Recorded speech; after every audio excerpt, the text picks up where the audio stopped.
David Bowling or whatnot, but that's really what we're promoting is a flat tax. Isn't that a fair thing? You know, when you tax a certain segment of society, in this case, property owners, you tax some people and you don't tax others. What's that called, folks? Isn't that a form of socialism? We have a socialistic system right now. We want to get away from that.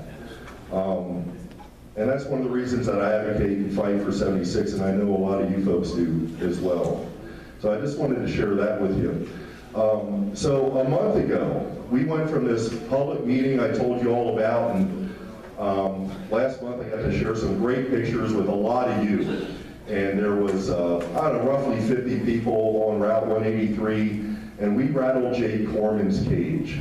And I'm not sure if I shared it with you or not, hopefully I did, but you know, only 9 people showed up to his beggar's banquet. Only 9.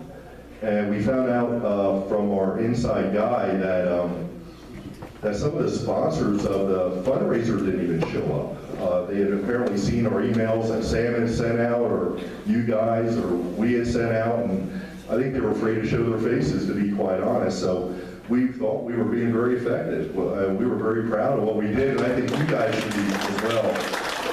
I venture to say, Sam, at least half everyone there was a Berks County Patriot. Was that a safe?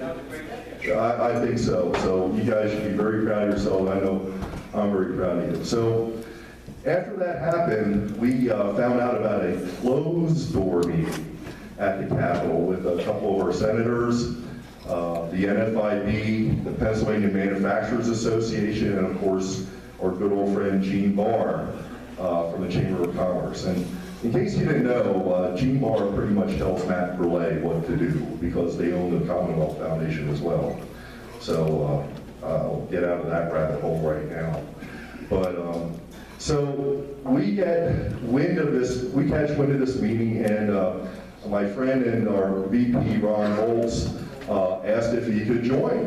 Why not? You know, what are these guys going to talk about behind closed doors, behind our backs, right? So Ron gets invited, Ron shows up, and of course everybody's in a really nice suit. The lobbyists are in their $3,000 or more, you know, Italian, whatever, suit. And Ron's just a tech, works for a communications company. He strolls in his jeans and a polo shirt. And right away these guys, of course their nose goes up in the air. You know, how dare this regular person come into our meeting? And the first thing they said to Ron, they pulled out this stack of papers, 14 pages. Pictures, glossy, rhetoric. You could see they were Facebook posts. You could see that they were emails that we had sent out, that David Bollinger had sent and put on his Facebook page. And they slammed it down and they said, "This is a disgrace. You will stop this right now." Do you know what the picture was on top? It was a picture of all of you lined up on 183 outside of Berkshire Country Club. And they're telling us that we have to stop, that we're a disgrace, that we're disgraceful of what we're doing to Jay Corman and what we've done to Kim Ward out west. They specifically named those two. How do you folks feel about that? Fantastic. Amen. I love it. I love it. So, yeah, give yourselves a round of applause. Absolutely. What's even better, Ron, and please, excuse my language, he looked at Gene Barr, and when he said this is disgraceful and you will stop, Ron looked at him and he said, "Tough shit." He said, "You guys lobby with 5- and 6-figure checks. This is how we lobby." And they were also complaining how we go to representatives' doors and things like that and knock on their homes. They didn't like that either. They thought that was a disgrace. But what else are we to do, folks? We're supposed to get in line and follow these, I'm sorry, rich SOBs? You know, once again, it's not just the teachers union. I'm not pulling for them. They have a lot of blame in this, okay? But if you think about socialism in general, don't the rich keep getting richer? Don't the poor keep getting poorer? The middle class is shrinking, folks. These guys sitting up on their ivory tower who do not want to see school taxes go away, if you look at the percentage of what they are actually paying, compared to what they make, you know, they might be paying 1% of their income, if that.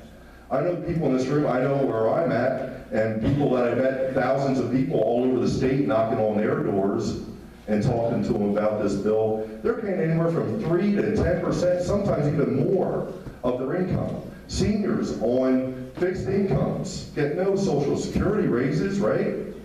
What percentage are they paying of their income? So, I know being a good Republican, we're not supposed to attack the rich, but folks, there's a problem here. There's a real problem. These are the people that are pulling the strings. These are the people that are running the country. And I think this is where we draw the line with school property tax, and we get this bill passed. You're not going to believe this, but we found, in that same meeting, I might as well tell you now, in that same meeting, when Ron brought out about seniors and retirees and not getting raises and things like that, they actually made the comment that they thought retirees in Pennsylvania live pretty well. I'm warning you. They're going to promote legislation that's going to tax retirees. It's coming, folks. This is what the Chamber of Commerce is advocating, what Gene Farr is advocating. It's coming. Time to stand up, folks. Time not to take it anymore. You know, another thing with the Chamber, and I know I'm going to hear it sooner or later, and probably be slapped with a lawsuit. I don't care. Folks, they put out a survey last fall that they kind of brushed under the carpet. They sent it to their own members. This is the Chamber. They sent it to non-members. And they asked, they had a series of categories, what people thought was the most important topic, issue, legislation in Harrisburg. Would you venture a guess what the #1 issue was among their members, business people? This is the Chamber, their members, and also they pulled non-members. 48% said that school taxes were their #1 issue. Okay, now this isn't Alcoa or Harley Davidson answering a lot of these surveys. These are regular Joes, businesses, the Tire and Auto Center down the street, whatever. Okay? School property tax was the #1 issue for that, and as well as the non-members that were pulled. So I think that and you know what, they didn't advertise that. They didn't publish that survey. We have the survey, and we're going to make it public real soon. I'm going to switch gears a little bit if I can. Do I still have a couple minutes? Another couple, okay. You know, we're going to go back and visit, I'm sure, Kim Ward's district or Jay Corman's area one of these days. But we have an awesome opportunity right now, folks. Not too far from here. Probably from my house, it's probably 25 minutes to this man's front door, and I know where he lives because I got him Googled on Google Maps and have our maps laid out where we're going to go canvass and knock on his neighbors' doors. And there's a man in the 29th Senate District, got elected, 3 years ago, 4 years ago now, just about, and it was his name and Obama on his signs that he had, his election signs. And the man has voted against 76 twice. Who is it? Voted in the Senate twice against 76. Once in the Finance Committee, once on the Senate floor. Have you ever heard of Rob Us Blind Templates? Rob Us Blind Templates is prime for, I don't want to, educating. That's what I gotta say. We're educating his constituents, folks. We found out that he has an opponent. There aren't a lot of good races here in the Senate coming up this year. It's either unopposed Democrat, unopposed Republican, or it's just going to be an onslaught. The 29th District, which includes Dauphin County and Perry County, is going to be a fight. It's probably going to be a dogfight between John DeSanto. Please go on his website. The second issue he brings up and he talks about is eliminating school property tax. He is on board. A few months ago, Dave Argyle said to us, I need 2 votes in the Senate. The good news is the two people that voted against us could no longer be there next year. Well, we bring up a vote, hopefully before that, but if we need to wait that long. Pat Vance is retiring. She was always a no vote. 4 Republicans ran for her spot, no Democrats, because they know there's no way that a Democrat's going to be elected in Cumberland County. 4 Republicans ran, Mike Regan won.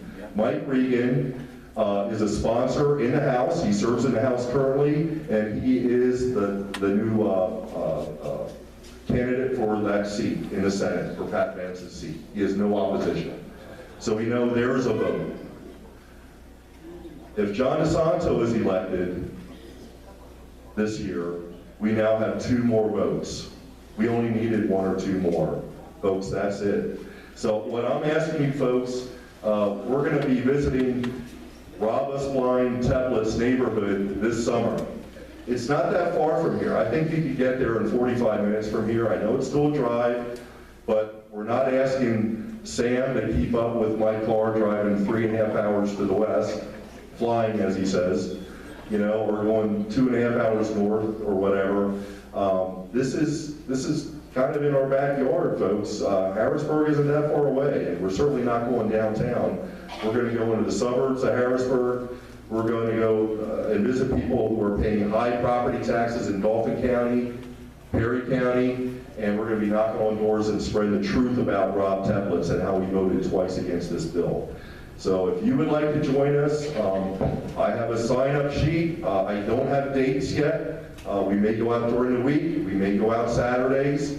If I'm allowed, maybe we'll pass this around and see if people want to sign up by putting their phone number and email down, and we'll contact them and let you know when these dates will be. But folks, from now until November, we're focusing on one man, and that is Rob Blind Teplitz. And if there's anyone that deserves to leave office, it is certainly that man. So I appreciate your time and the opportunity to share here again this month, and thank you very much, Jim. Now, question, if Rob Teplitz gets overthrown, he still gets partial pension, doesn't he? For the time he was in, right?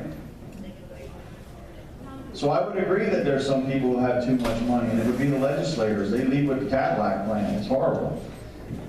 Anyways, Kathy, as you're making your way to the front, I'd like to introduce our featured speaker, Kathy Barnette. She's an adjunct professor of corporate finance and economics and a conference speaker, and a radio host of It's a New Day, which is a Fox affiliate radio station out of Philadelphia on 1180 AM. She's also the host of Truth Exchange with Kathy Barnette, heard on WAAR radio, We Are America Radio. Her corporate career includes working with 2 major Wall Street firms in corporate America. She served her country proudly for 10 years in the armed forces. She deserves a round of applause for that. When she was accepted into Officer Candidacy School. Kathy sat on the board of a pregnancy crisis center for 5 years and is the founder and president of Truth Exchange, a ministry that engages minds to think critically about the world around them from a perspective of truth, logic, and history. And you can reach Kathy by going to truthexchange.net. That's truthexchange.net. So this time I'd like to turn the microphone over to Kathy. Thank you, Kathy.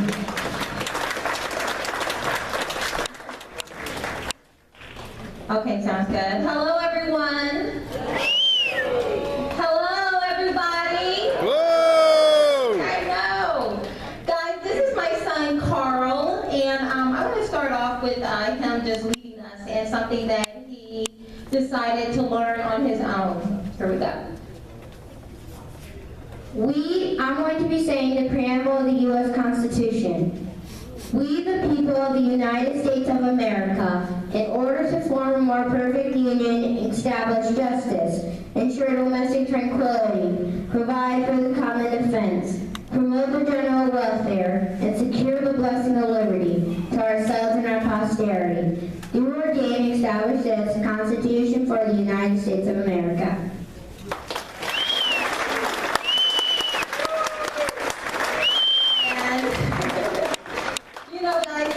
As I look around, even at back there just talking to people, and as I was driving and just kind of contemplating coming and speaking to you guys today, I was just thinking, first of all, I'm really high up.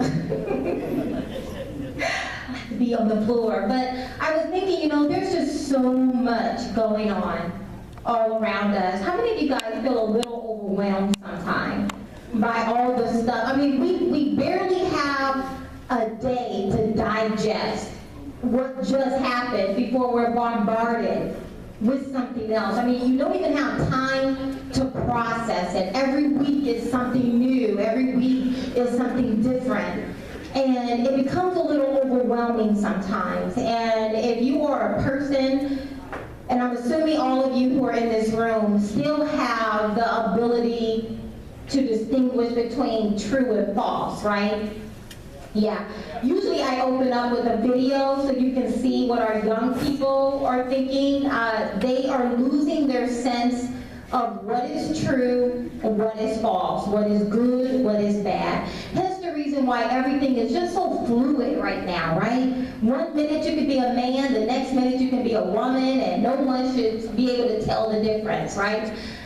So it's just, I don't know about you guys sometimes, but you know, sometimes I sit around and I can just see these dots being connected. It's like almost playing connect the dots of all the things that are going on. And just to say a little bit about what we're continuing with Obama's last week, his decree.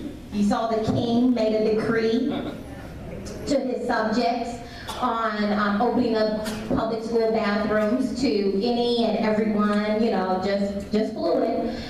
And, you know, and I started thinking, because I remember several years ago, probably about, I don't know, maybe about 10 years ago, we started having this conversation about civil unions, right? Do you guys remember when all they wanted was civil unions? When all they wanted was just to be able to go into the hospital room with their loved one and to be able to, you know, to be able to enter, because for most places you can't go into the hospital rooms unless you are a close relative. So they said, you know, listen, we just want civil unions because we just want to be able to go into the hospital room with the one we've shared our lives with, and we just want to be able to settle property, estates, and things like that, right? So what did we do? We gave them civil unions. Okay, here you go, civil unions, now go. But no, we quickly found out that they don't just want civil union, right? They wanted marriage, right? Marriage equality.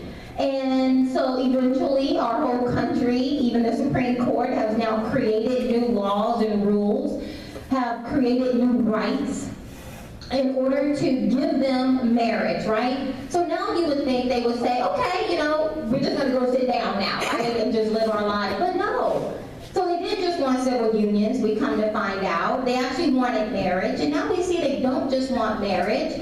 Now they want unfettered access to bathrooms. They want unfettered access to be able to do whatever they want to do, whenever they want to do it, right? And now that is going into bathrooms with women, right? Putting some of the most vulnerable people, women and children, at risk. For what?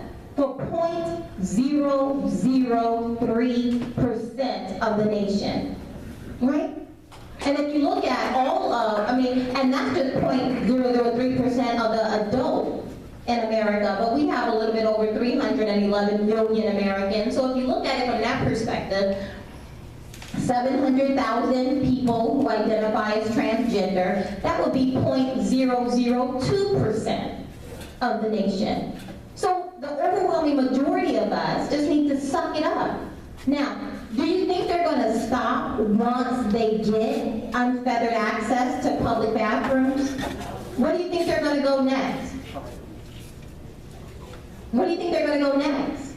They're going to come to a kitchen table near you. They're coming for your children. This isn't brand new. Hitler did the same thing, right? I remember watching a documentary where parents they were forced to send their kids off to Hitler's boot camp, summer camps. And the kids, I remember one mother talking, you know, she sent her little blonde hair, blue-eyed baby off, and he was so sweet. and then he comes back after